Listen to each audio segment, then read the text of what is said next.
Nicaragua is the new Miss Universe 2023.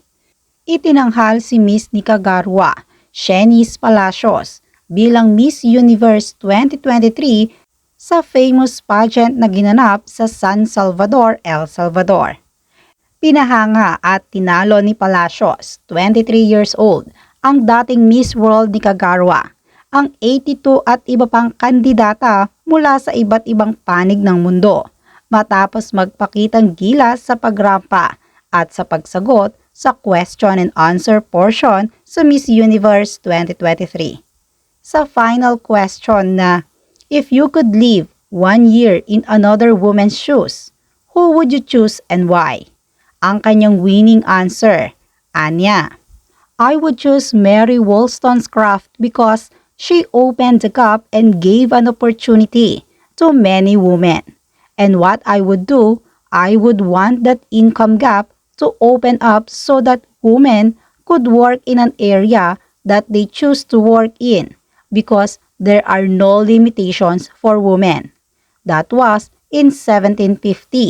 Now, in 2023, we are making history.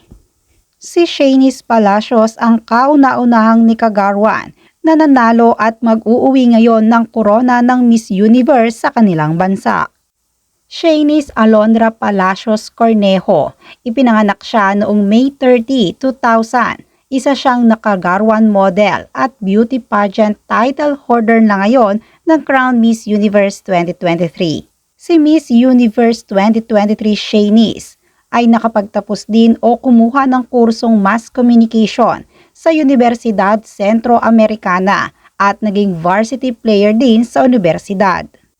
Si Shanice ay nanalo na din sa iba't ibang beauty pageant sa kanilang bansa. Sa katunayan ay noong 2016 ay nanalo na siya bilang Miss Teen Nicaraguan. Si Shanice ay naging representative na rin ng kanilang bansa sa nagdaang Teen Universe 2017 na ginanap sa Managua, Nicaragua, kung saan nanalo siya bilang top 10.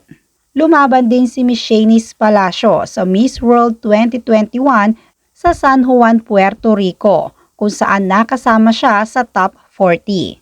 Ilan naman sa mga reaksyon ng mga netizens, nila ay deserve naman din umano ni Miss Nicaragua ang titulo na Miss Universe kahit pa ito ang kauna-unahang pagkakataon na mapasama sa top 10 at top 3 at makakuha ng title ang kanilang bansa. Sigurado naman na proud ngayon sa kanya ang kanyang mga kababayan dahil siya ang nanalo bilang Miss Universe 2023.